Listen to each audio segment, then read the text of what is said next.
The Shek Report, with Dave Damashek reporting.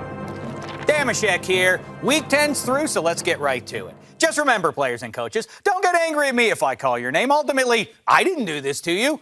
You did this to you. Let it begin! At number 5, the Jaguars' Elvis-aided win in Baltimore. Thank you. Thank you very much. That was more Richard Nixon than it was Elvis. Either way, it's an outdated reference. Good for Jason Myers making that 53-yarder, but I found Gus Bradley's revealing celebration disconcerting. And not just because he's a little late with his Wolfman costume. Halloween was 2 weeks ago, Gus. No, here in the Copycat League, I'm very concerned other coaches, who I won't name here, might follow suit. Why won't I name them? Because I'm just too classy. At number 4, shame on those who conspired against Football Baby's improbable prophecy of a Giants win on Sunday. Looking at you, Tom Brady, Danny Amendola, and Bill Belichick, not to mention Tom Coughlin's inability to manage the clock, Landon Collins' inability to catch, and Odell Beckham's premature celebration. Yeah, look closely at it, people. He was about to celebrate and pick the ball up over his head, which leads me to believe he didn't watch the Lee Evans game against those same Patriots a few years back. Cheers to Duron Harmon, who did his best to help Football Baby out, but don't worry about Football Baby. I think he's going to be okay. Hey, Football Baby, how are you feeling about the Patriots proving you wrong? See, he's got good spirit. By the by, Football Baby isn't just great at picking games. No, he does a great Belichick impression, too. You see the similarities there, right?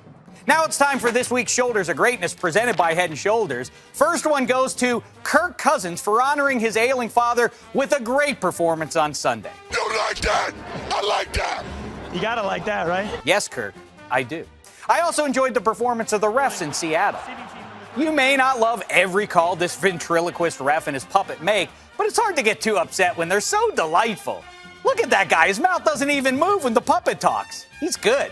One more Shoulders of Greatness honoree, and it's the guy we first said 6 weeks ago was a top-tier MVP candidate, Cam Newton. Yes, he's got Shoulders of Greatness and hands stronger than an alligator's jaw.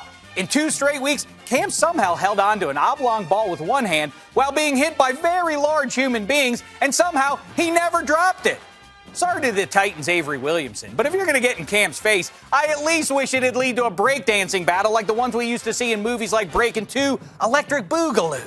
At number 3, while we're on the subject of dancing and such, I need to call out the curmudgeons who complain about expressions of joy on a football field. My hypothesis is, while the older demographic is okay with Drew Stanton doing this, they don't know what Hotline Bling is. And people tend to fear what they don't understand. But you see, I want to bring us together, not drive us apart. Maybe we can all get behind the hip new dances if, instead of having Drake provide the soundtrack, we instead turn to NFL Films music. Let's at least give it a shot.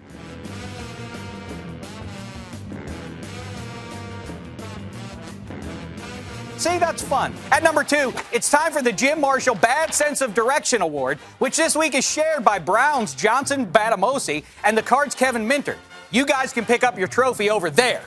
Or, in your terms, over there.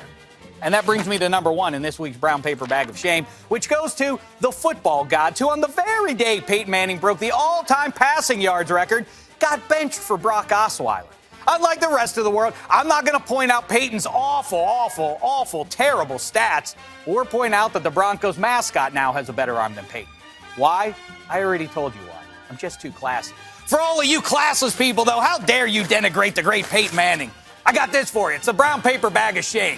Till next time, try not to embarrass yourselves. Ooh, look who else has a better arm than Peyton. Shame.